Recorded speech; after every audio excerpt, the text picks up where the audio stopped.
السلام عليكم، كنتمنى تكونوا بخير وعلى خير في احسن الاحوال ان شاء الله. المهم اليوم في هذا الفيديو غادي نحضر معكم اللازانيا اللي كتجي لذيذه بزاف، راه ما يمكنش شحال بنينه. غتجربوها وغتردوا عليا الخبر، وسهله ماهله التحضير، دغيا كتحضر في دقائق معدوده. بقاو معايا في لا فيديو باش تشوفوا طريقه التحضير والمقادير، وبحال ديما ما تنساونيش من ابوني وبارطاجيو مع الحباب والصحاب. مرحبا بكم. اول حاجه غادي ناخذ كاسرول، غادي ندير فيها مطيشه وحده، كنخليوها بجلوفها بكلشي ليها. كنضيفوا عليها 2 ورق ديال السينابوسه اللي يكونوا مغسولين طبعا. كنضيفوا عليها نصف كاس ديال الماء، ومن بعد كنشعلوا عليها العافيه اللي تكون بنينه. نخليوها نحطوها على جنب ونخليوها حتى تسلق لينا. كنجيبوا كاسرول كنديروا فيها شويه ديال زيت العود او زيت الزيتون، كندير فيها 2 بصلات مشلضين، الا كانت صغيره ديري 2، كانت كبيره ديري غير وحده.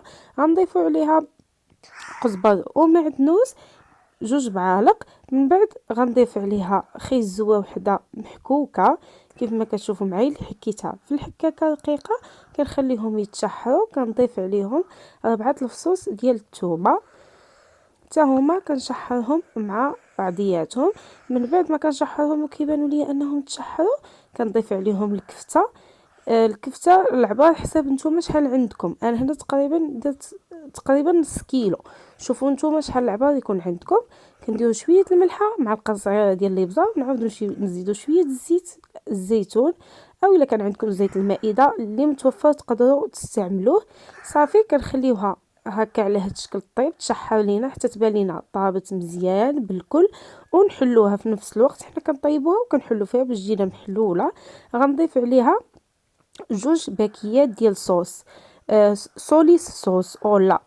هاد الصوص اللي كتكون هكا خاطره كنضيفوه عليها بحال هكا على هاد الشكل كيف ما كتشوفوا معايا. درت 2 باكيات اللي كبارين، كنحركوهم مع الخليط على هاد الشكل، وكنخليوهم حتى هما حتى يطيبوا يتجالبوا مع بعضياتهم حتى يطيبوا مزيان. هنا من بعد هاهي المطيشه ديالنا ديجا تسلقات، ما بقاش فيها حس الماء. خديتها طحنتها مزيان في الميكسور مع 4 كاس ديال الماء باش تطحنت ليا، وضفتها على داك الخليط اللي صايبنا ديال الكفته. صافي كنسد عليهم، كنخليهم حتى يطيبوا مزيان تاني مع بعضياتهم بحال هكا. على هاد تيبان لكم بداو يعني بدات كتجالب هكا، او بدات كدير فقاعات كيف ما كتشوفوا على هاد الشكل. صافي من بعد غادي نطفيو عليها. صافي ها نتوما كيف ما كتشوفوا ما زدت فيها لا ما لا والو. هنا دزنا باش نصايبوا صوص بيشاميل. غادي ندير 2 معالق ديال الزبده، غندير فص ديال الثومه، كاين اللي ما كيبغيش يديرو، انا كنديرو. كنضيف عليها الكوزه كنحكها، حكيت غير نصيص ديالها. صافي عندنا 4 معلقات الابزار صغيره، والملحه كتبقى على حسب الذوق. شوفوا نتوما شحال كتبغيو ديال الملحه. كنخلطوهم مع بعضياتهم. من بعد كنزيدو 2 معالق كبار ديال الدقيق الابيض، الفارينه او الدقيق الابيض. صافي من بعد كنبدا نضيف عليهم الحليب، نصف لتر ديال الحليب كيف ما كتشوفوا معايا. مع التحريك حنا كنضيفو وكنحركو، ساهل ماهل، ما تخافوا منه ما والو كيف ما كتشوفوا معايا. صافي حتى كيبان لينا اختار على هذا الشكل وكنطفيو عليه.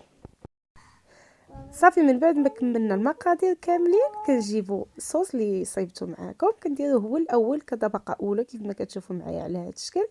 كندهنوه، ما كنديروش طبقه كثيره، غير شويه فقط. من بعد كنجيبوا اللازاني اللي درتها في الماء بارد، غطستها في الماء بارد، عاد استفتها على هذا الشكل كيف ما كتشوفوا معايا. ما بغيتوش تغطسوها لكم الاختيار، كاين لازاني كاع ما كتغطس كاع في الماء بصفه نهائيه، غير كتجي وكديريها. صافي كتستفيها على هذا الشكل، كتقسميها حتى كتحاولي تقاديها مع البول اللي عندك. ما تخافي منها ما والو، راه في الاخر كتقاد يعني في الحطه، ما كيكون باين حتى شي حاجه. من بعد ما درت طبقه ديال لازاني، كنزيد عليها طبقه ديال الصوص على هذا الشكل كيف ما كتشوفوا معايا. كندهنها بحال هكا، كنضيف عليها طبقه من صوص بيشاميل على هذا الشكل. بالنسبه اللي كيبغي صوص بيشاميل بزاف تقدروا ديروه حتى الاطار، ماشي مشكل، وتقوي كيف ما كتشوفوا. صافي كندهنوه بحال هكا على هذا الشكل، حتى كنحاولوا نديروه يعني نديروه على كل شيء. من بعد غادي غنضيف عليه الفرomاج اللي حكيناه هكا على هذا الشكل حتى هو. من بعد غادي نعاود ندير طبقه واحده اخرى. درنا الطبقه الاولى ديال لازاني، هذه الطبقه الثانيه كيف ما كتشوفوا معايا. حتى هي كنديروها هكا، كنحاولوا نستفوها على هذا الشكل. المهم باش تكون لينا مقاده فقط كيف ما قلت لكم كنغطسوها في الماء، عاد كنديروها. كاين اللي ما يعني تقدري ما تغطسيهاش الا ماشي مشكل، صافي بحال هكا. وكنحاولوا نديروا كاع الفراغات، نبقاو نقسموا حتى نعمروا كاع الفراغات، واخا ديريها غير قليله. صافي كنعاودوا نديروا فوق منها طبقه واحده اخرى ديال الصوص، وانتي غاده بحال هكا حتى كتكملي الطبقات ديال لازاني. بالنسبه لاصوص حاولوا الوسط يعني ديروا هكا كيف ما كتشوفوا، شويه شويه شويه باش تكفاكم. كما كتشوفوا كنديروا على صوص بيشاميل بحال كيف ما درنا في الطبقه الاولى،